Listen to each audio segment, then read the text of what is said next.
Hey everybody, and welcome back to the next part in my dialing in series for the Line 6 Helix. This time I'm going to dive in and dial in a preset for one of my favorite Plexi models that we've been given to us by Line 6 for the Helix line. It's the Brit Trem Jump, okay?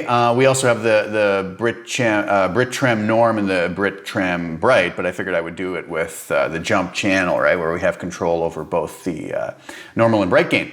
I really liked this as soon as it came out. Some of the other Plexi models have a tendency to be a little bit more on the brighter or harsher. I don't want to say harsh, that sounds so negative, but sometimes harsh in a good way, right? Where it can kind of cut through mix. I really like this because it was a little bit more, I don't know, maybe creamy or smooth sounding might be the best way to put it. So I really kind of gravitated towards this. So I figured I would do a 4-snapshot preset. I did a little performance video with this, the lead channel, or the lead snapshot of this, and I just picked a solo that I could pull off really, really quick. So I did the Crazy Train solo, Randy Rhoads. I always loved that solo. It's what a classic, right? Probably way overdone, but I just wanted to have the ability to show you what the lead snapshot of this would sound like untouched in a mix. So that's what you're hearing on that, and I'll put that out at the same time as I put this video up, is just the untouched lead snapshot from the preset I'm about to show you. I think it did a good job. I also double tracked that solo though and then panned them slightly left and right. So just like I believe, don't quote me on that, but I believe Randy did that with a lot of his solos. He double tracked them. So it's had a cool doubling effect. So I actually performed it twice. So that's what you're hearing with that. Anyway, so go take a listen to that and let me know what you think. So let's dive over to HX Edit, take a look at what we have. So again, like normal, I did 4 snapshots: clean, push, overdrive, and lead.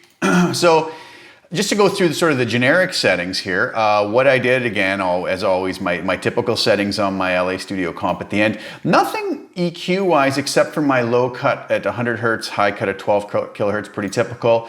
A little bit of room reverb just to give it a little bit of ambience, to a decay of 3.5. I think just the standard settings I use, mix at 25%. The delay transistor tape, surprise, surprise, it only comes in on the lead snapshot, right? Feedback at 22%, mix of 30%. I went a little bit heavier on the mix on this just because when I was playing over the backing track for Crazy Train, I just wanted it to have a little bit more there, and we can all adjust that to our own liking, right? I use my split crossover subtly. I set it at 700 Hertz. And all the frequencies above that are boosted by 4 dB, and all the frequencies below that are brought back by 1 dB. The cab I used was the 412 Greenback 25, which I believe is the stock cab that comes up when we choose this amp model. That's what Line 6 is paired with it. I went with a 121 ribbon mic. Rather, I believe it comes up with a 57 stock and a 5 inches back, okay? We'll talk about this distortion block when we get to the lead snapshot. Okay, so what did I do on the clean? Well, I set the bright drive at 3.5, normal drive at 2.7, and those are obviously going to be variable between snapshots, as we can see, as are the treble, channel volume, and presence. I move those around a little bit per snapshot, right? So here, though, the bass is always on all the snapshots going to remain at 7. The mids are going to remain at 4.5. On here, the treble's at 10, channel volume's at 10, presence is at 9.1, and the master just stays at 10 the whole time. So the bridge pickup on my Revstar 620 sounds like this through this clean.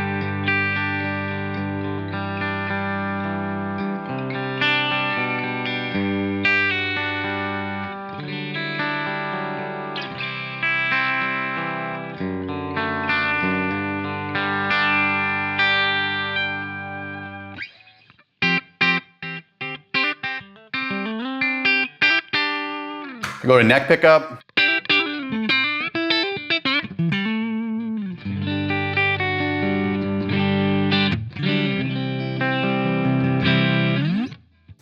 And the middle position.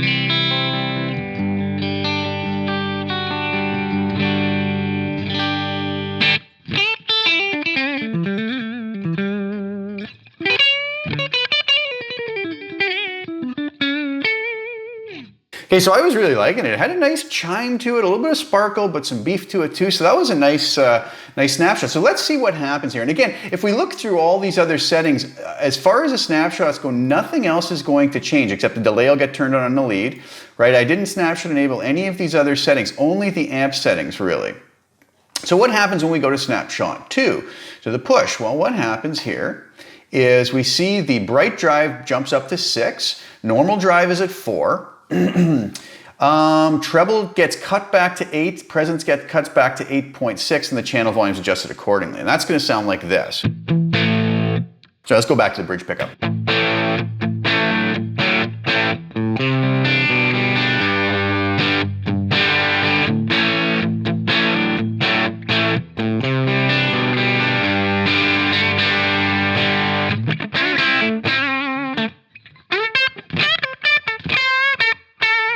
So a little bit of break up there.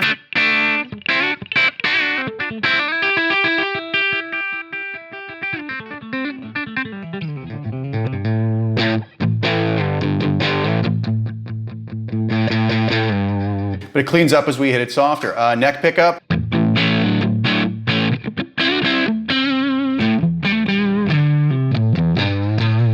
And the middle position.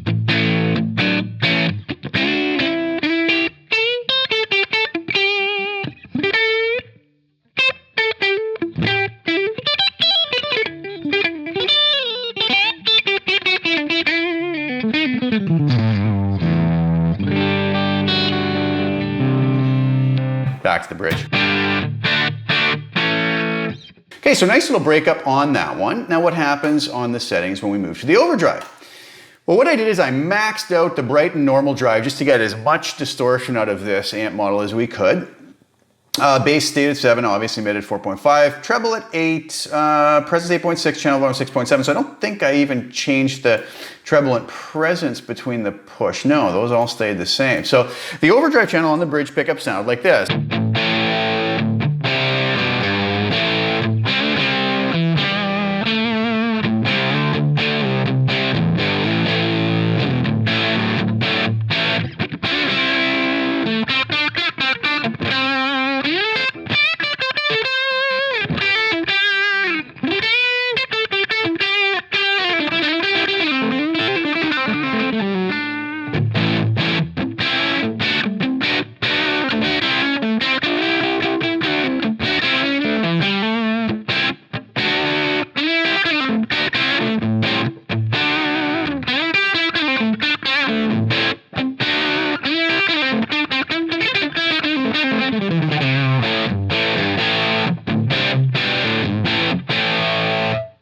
Sorry for the horrible playing. Neck pickup.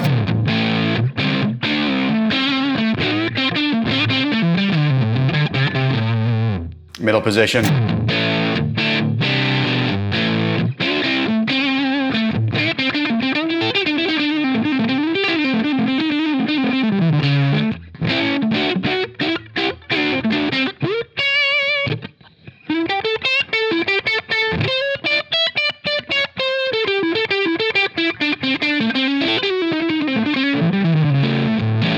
Okay, back to the bridge.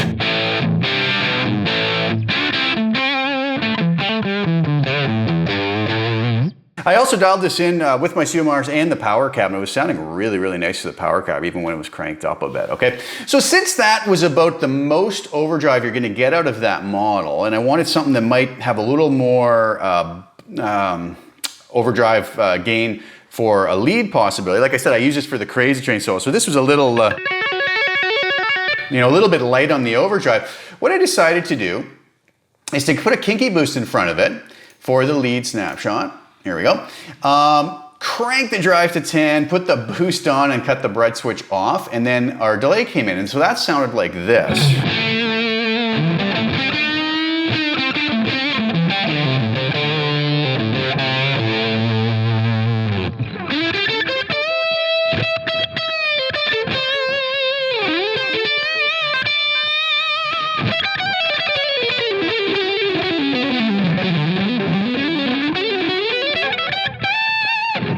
Has quite a bit of gain, but it was nice. It sat really nice in the mix, so I was pretty happy with that sound.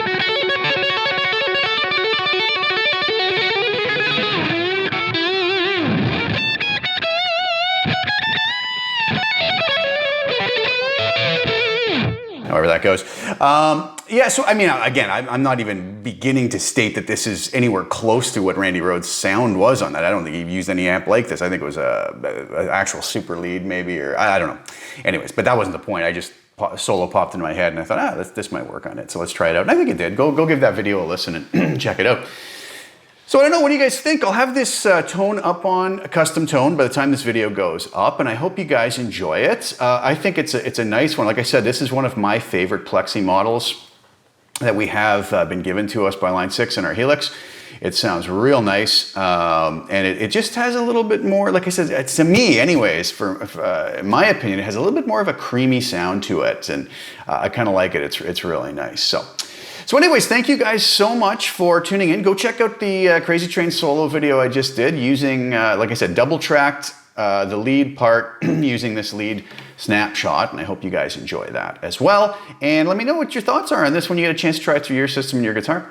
Thanks again so much for tuning in, guys. Please like the video, share it if you haven't, and if you don't mind, and subscribe to the channel if you haven't already. I really appreciate your support, and I'll be back soon with a lot more content. And thanks again for tuning in. Ciao for now.